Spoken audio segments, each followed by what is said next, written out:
All signs point to this as we have multiple Cowboys updates on Jaydon Blue finally making his NFL debut, along with updates on Jonathan Mingo and the potential for his return in week number 5 here against the New York Jets. We've got all the latest Cowboys news, information, and rumors right here on Cowboys Digest. Welcome, everybody. I'm Jace Andrews. I appreciate you tuning in to today's show. Before we get going, notice that 84.7% of you who watch these videos are not yet subscribed. So if you are looking for some Cowboys content throughout this season, we got you covered all right here on Cowboys Digest. Go down there, hit that subscribe button. It's 100% free. Let's talk about the latest injury report because that's where this story kind of comes from. There was a lot of guys listed on the injury report for Wednesday's practice. Do not have the full injury report for Thursday just yet, but want to talk about this as we go through what is the expectation for this upcoming week. Couple of big names to put on here. Tyler Smith, Miles Sanders did not participate, along with Cavante Turpin. CeeDee Lamb, the expectation he wasn't going to come back for another 2 weeks anyway. Seems like Malik Hooker is going to miss some time, and then along with Tyler Guyton, he did not play as well. Kenneth Murray Jr. looks like Jonathan Mingo's back there on the practice field. Trevon Diggs and Caelen Carson also returned as well. Tyler Booker did not play with that ankle injury as well. It's kind of an interesting time for the Dallas Cowboys because we know that injuries have been a factor for the first couple games of the season, and now their offensive line is really, really struggling because, again, I mentioned a bunch of those names, but you think about it. Tyler Smith, Tyler Guyton, Tyler Booker. There's guys on here that, you're potentially going to be out for 4 out of your 5 original starting offensive linemen, noting that Cooper Beebe is still on the injured list. So, with that being said, that's something to take note of. I think that it's definitely a big part of it. So that's where we go with our first report. Josh Sanchez of Dallas Cowboys SI saying, quote, "The most discouraging part of the injury report is that 4 of the team's 5 starting offensive linemen are in danger of missing the game, which would put the team at a major disadvantage in the trenches," end quote. Good news, you're playing an 0-4 Jets team. The hope is that you can go out there and win with pretty much anybody on your roster.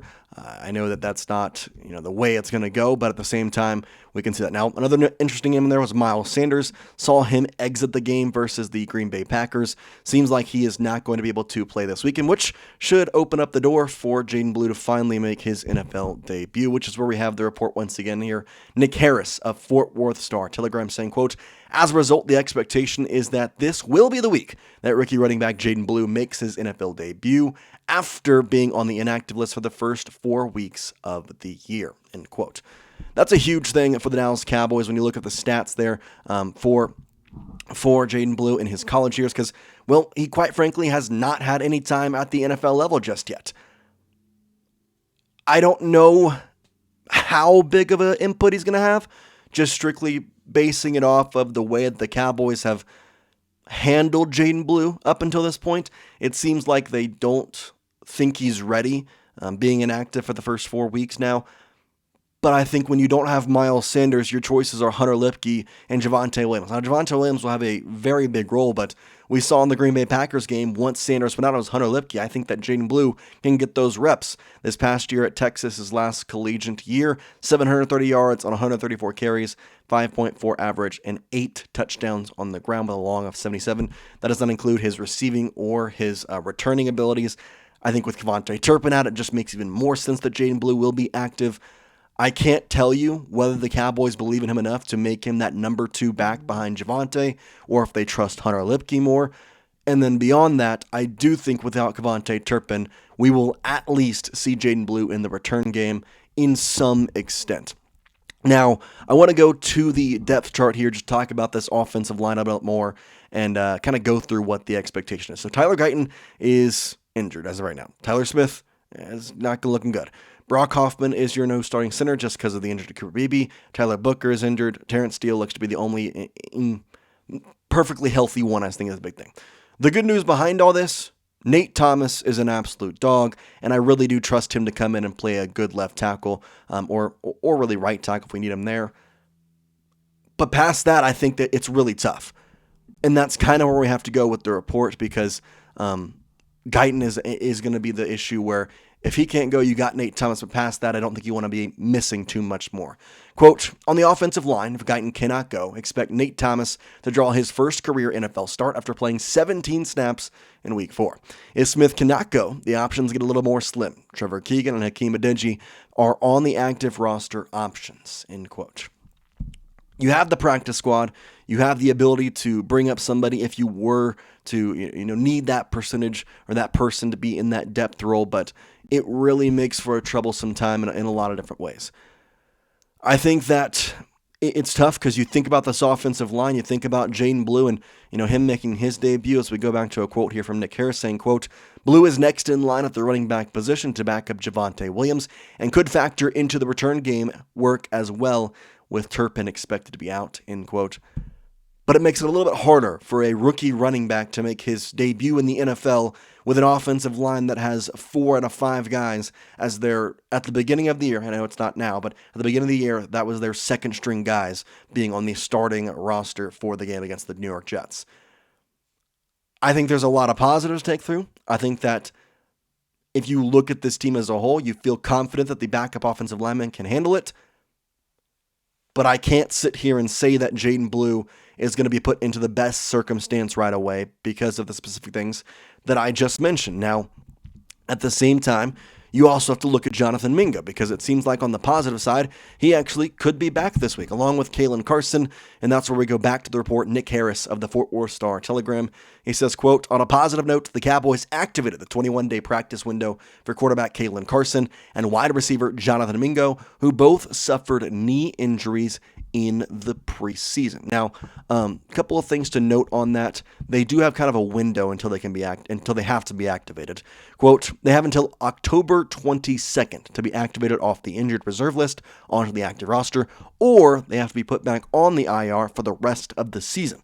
If they are activated, the team will have to drop a player to make room on the 53-man roster, which I don't think should be too big of an issue, especially if we go back to the offensive side of things for Jonathan Mingo. You talk about the guys on the active roster right now, you could easily pop down Ryan Flournoy back into that practice squad role. I think in some ways you're probably looking at him as the guy that is next to go. I mean, we talk so much about how Phil Maffa could come back, and maybe that's the end for Miles Sanders. Well, I think in the same light, when Jonathan Mingo came back, it was going to be the end for Ryan Flournoy. So the expectation is that he'll return within the next 3 weeks. But we hope to see a better season for him because through two teams last year, he only ended up with 167 yards on 42 targets and 17 receptions, 9.8 on the average, and 35 was his long. No touchdowns throughout his entire career. This was a guy who was a highly touted guy going into Carolina, or at least a decently highly touted guy. 15 games played in his rookie season, 43 receptions on 85 targets for 418 yards. You expected that to be built upon. Instead, it did not go that way. It didn't look good for him in 2024. He was moved to Dallas here, and now he wasn't playing with Dak Prescott. He wasn't playing with the team that we wanted him to play with, but at the same time, the expectations are definitely a lot higher for this season. Now, he's been praised in training camp. He's been praised in practice. He's been praised throughout all these things, but at the end of the day, it matters what we see on the field. So until we can see him officially active on the roster, I really can't give you a full detail as to what to expect from him.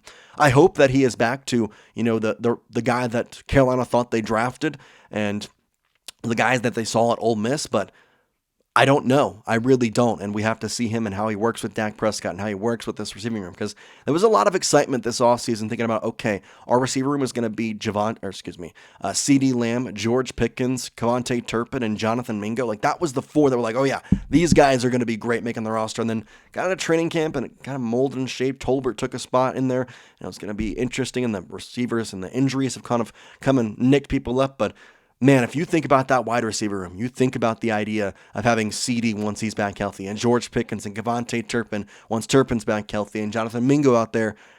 I feel a lot more comfortable in what we've had or what we put out there for the previous 4 weeks. So we'll have to wait. We'll have to see. The hope is that Mingo can be back within the next couple of weeks. Otherwise, it could be the end of the season. I truly think we'll see him, maybe not this week, but in the next coming weeks. So that's a thing to keep in mind. We appreciate you watching here today on Cowboys Digest. I wanted to say thanks for all the support, and we'll see you next time here on the show. Peace out, guys.